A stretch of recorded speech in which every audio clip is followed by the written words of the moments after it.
face with hard eyes, same old rote learning, grinning face. The pandemic gave administrators an opportunity to re-examine the education system, but nothing has changed. Last year, as the pandemic disrupted our lives, bureaucrats and administrators associated with educational institutions released a flood of notifications and circulars.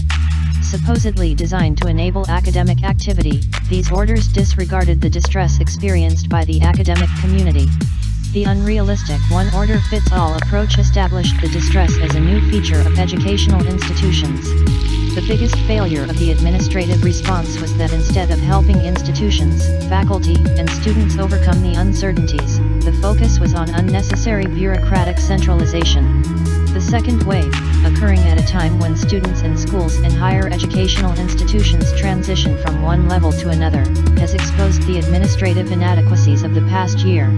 It was obvious that the pandemic would disrupt the academic schedule for more than 2 years. As we return to ask the same questions from 2020 and 2021, such as those about the end and commencement of academic terms, we need to accept that the past criticisms of these administrative actions were justified. A lost opportunity. The pandemic offered an opportunity to initiate sustainable reforms in the structure of the academic term and the nature of continuous assessment. It provided an opportunity to work with teachers to address their concerns, encourage better student-teacher interactions, and develop a better framework to determine the qualificatory grade for students to move to the next stage of study. But instead, the administrators' rigid insistence on rote learning, refusal to recognize the fact that marks obtained in exams are not the only markers of a student's capabilities, and reluctance to engage with fellow academicians and teachers to nurture academic engagement became a source of public distress. The exam system, which has been crying out for significant overhaul, could have been reformed. We needed to reduce the pressure on our students and discourage them from memorizing to prepare for set and repetitive exam questions. Attention should have been given to continuous assessment and evaluation of students. A system geared to assess the student's understanding rather than ability to memorize and reproduce should have been in place.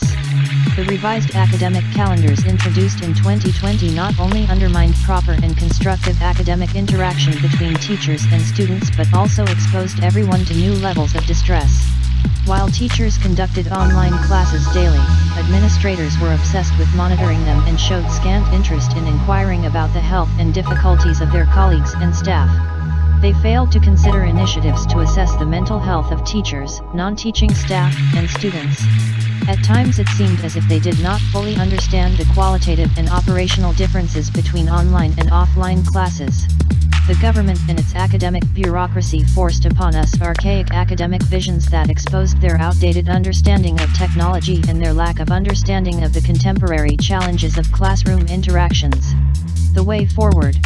There is a pressing need for bureaucratic administrators to consult academic stakeholders and find a way forward. It is time for institutions to reconsider their approach towards exams and grading.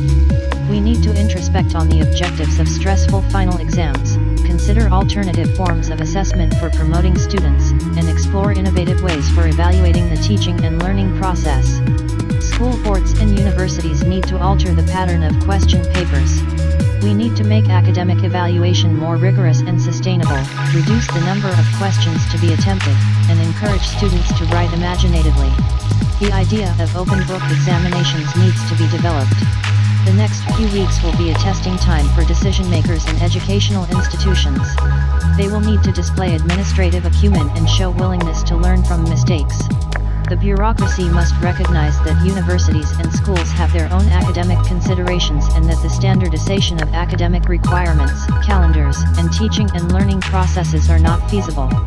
Administrators of educational institutions should seize the initiative from the government, avoid short-sighted decisions, and decentralize decision-making. The decisions we take should not be knee-jerk responses such as canceling and/or postponing exams and remaining fixated with the completion of the academic term. They should help secure the academic future for students, teachers, and institutions.